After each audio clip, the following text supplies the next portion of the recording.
Hello and welcome to part 10 of our R Simplified series. So, in this particular video, we are going to talk about one of the basic data structures.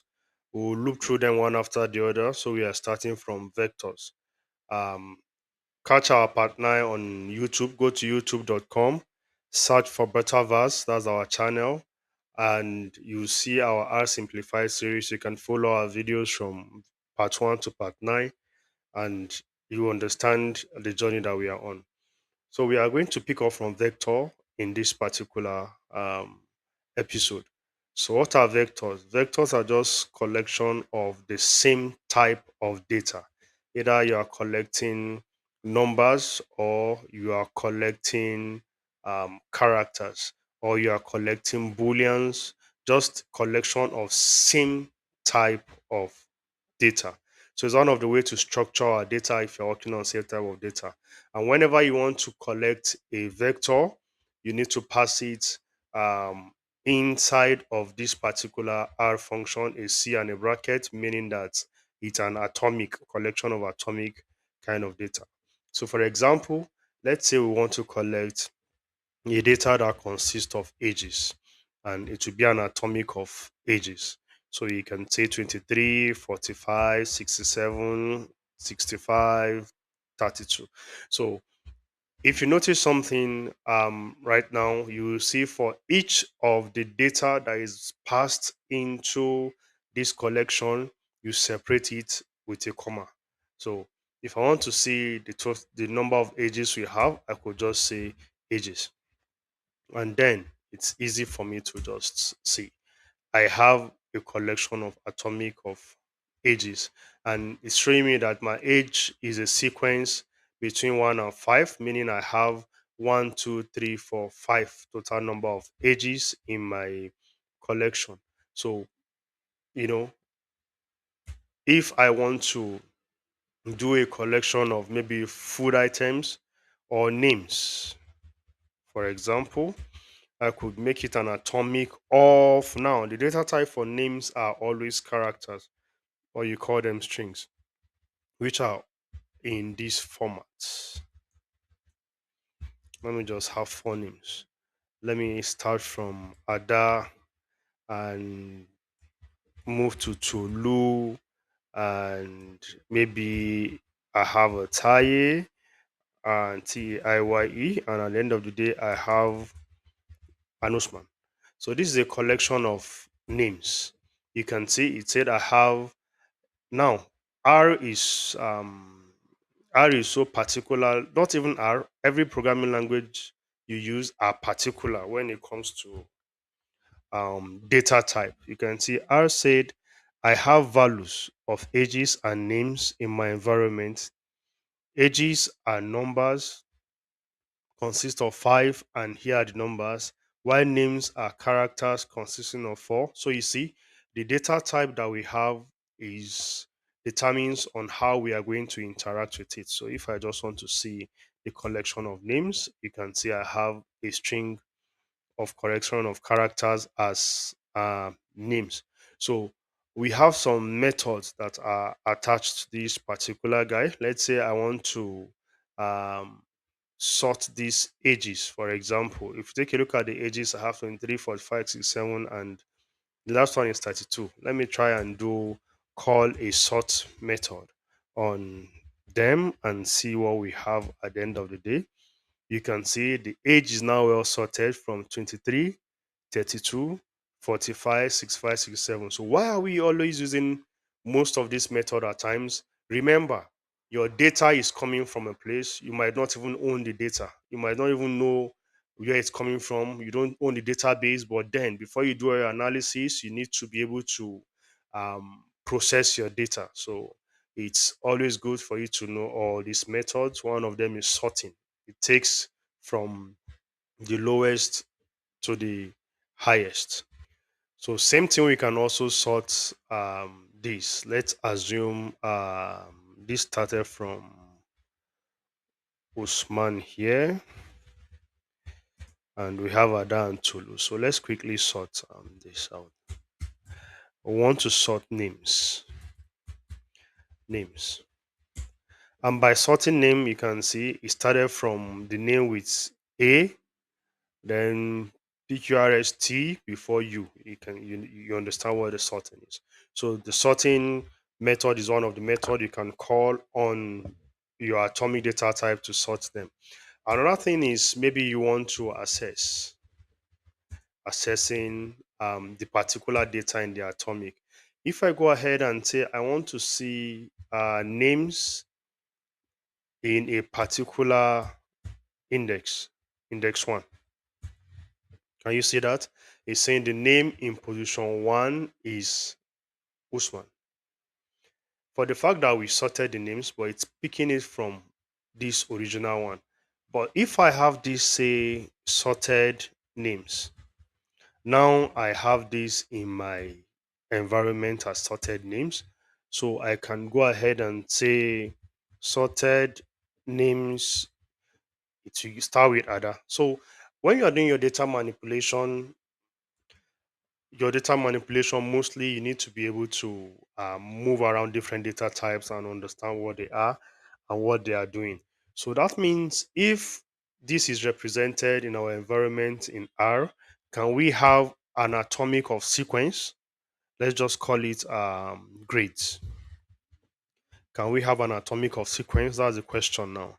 If I say between one and 10, for example, and um, can you say that is returning grades a collection of integer between 1 and 10? As easy as that. So if I have a grade and you can see, so we can have an atomic of different type, either character, a collection of numbers, even atomic of sequence. A sequence type is a type that consists of a range of characters and all that. So if we want to access our item, we just need to call the name of our collection of our data structure and pass an index to it. Unlike other programming languages, R starts indexing from 1. So position 1 means item 1, position 2 means item 2. So next thing we want to talk about is maybe changing an item. More like how do we change an item? We change an item based on um, reassignment. You change an item based on reassignment. How can we reassign? So let's quickly take a look at this, and we reassign based on the index. Let me now say after our sorted names, we now notice that her name is not Ada but Adaobi, for example. So we have sorted underscore names in index 1. Please reassign this person to be a character Ada Obi. And if I'm running this again, sorted underscore names, you see a difference now. My first name moves from being Ada to Adobe. If you want to confirm that, you can look for that same name and search it out, and you see it's no longer Ada, but it's Adobe. Initially it was Ada, and now it's Adobe. So you understand how to change. Definitely, when you're doing your data wrangling, data processing, you are going to be changing things from here and there. Again, you might want to repeat some sequence or some vectors or some collection of characters. How do we repeat? We are going to always use the repeat method to actually repeat a collection of vectors. So let's say we have a variable that we call repeater. Is that even correct? Repeater. And repeater should be calling the repeats on a particular atomic of let's say 1 2 3, 1 2 3, and it takes another attribute. How many times do I want to repeat this? Let me just say 3 times. So that's what we have in this and repeater. So you can see it repeated one three times, two three times, three times. You might want to do a kind of replication. Yeah, so just look at it as replication. Let's call it replication. So the next thing we want to take a look at, let's look at another method. So the last thing we want to look at right now is how to generate a sequence of number in a kind of controlled way. In a program like Python, it's range, simply range method will do it for us. But let's see how we can get it done in R, generating sequence.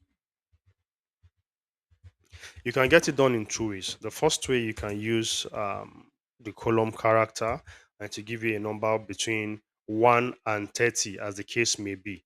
But then we have another method that we can use in R. And this method is called SEQ, meaning sequence. So how do we use it? Um, let's call them a variable name now that just series collection. That's just the name I could just think of now, but it's just a variable name. I want to use the sequence method in R. What do I want to use the sequence method in R for? Basically, I want to, it takes a couple of attributes or arguments, as the case may be. If you see, it takes a from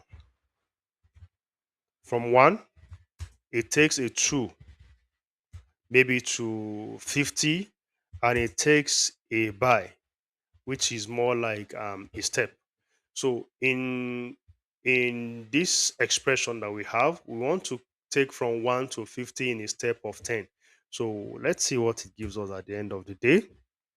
And if I do a series underscore co, can you see? So it's counted from 1 to maybe around 50 in paces of 10. So we had 1 initial, then 10 plus 1, 11, then 21 plus 10, 11 plus 10, 21, 31, more like a series. And that's why I named it a series collection. So these are the basic ways to interact with vectors. First, vectors, in summary, is a collection of atomics. Then next, we can collect the same type. That's what makes it an atomic. That means it can collect multiple data type, but it can collect same type. We can sort it, and we have how to reassign and how to access. And maybe if you want to replicate something more than once, you use the rep. And finally, if you want to take generate a sequence, for example, you either use the conventional way or you use the sequence method that allows you to add some other criteria to your sequence. So I will see you in the next video where we are going to be talking about the list method. Very exciting data structure. So bye for now.